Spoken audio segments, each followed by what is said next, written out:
नमस्कार दोस्तों, हमें ऋषि पंचमी कथा सुनने से पहले हमें पूजा कैसे करनी है वो जानेंगे। जब हम पूजा का कलश की स्थापना करते हैं तो हमें संकल्प लेना अवश्य है। सुबह जल्दी उठकर स्नान कर साफ कपड़े पहनकर मन में भगवान को याद करना है, संकल्प लेना है। संकल्प लेते समय हाथ में फूल या चावल रखकर ही कथा सुननी है। ऐसे यह व्रत में महिलाएं अलग अलग तरह के व्रत करती है। मेरा मानना है कि व्रत एक बार ही फलाहार करना चाहिए और पूरी श्रद्धा से व्रत करना चाहिए। इस दिन कन्याओं को भोजन या वस्त्र दान करने का महत्व शुभ माना जाता है। संकल्प कुछ इस प्रकार है।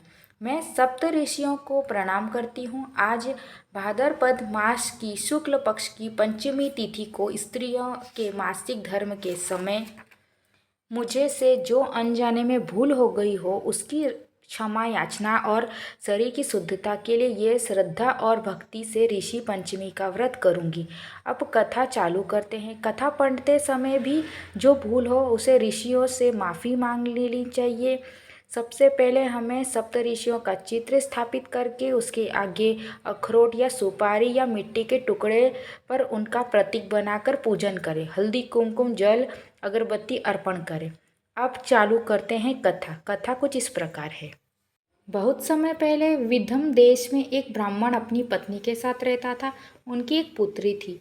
विवाह के बाद उस कन्या की असमय मृत्यु हो गई। वो अगले जन्म में पशु योनि में जन्मी। ब्राह्मण दंपति दुखी होकर ऋषियों के पास गए और कारण पूछा। ऋषियों ने बताया, मासिक धर्म के दिन में धार्मिक कार्य करने से यह पाप लगा है। ऋषियों ने उपाय बताया।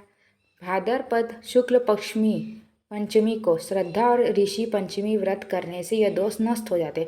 ब्राह्मण दंपति ने यह व्रत किया, उनकी पुत्री को मुक्ति मिल गई। इसीलिए जो भी स्त्री यह व्रत करती है वह सारे दोषों से मुक्त होकर पवित्र और सौभाग्यवती होती है।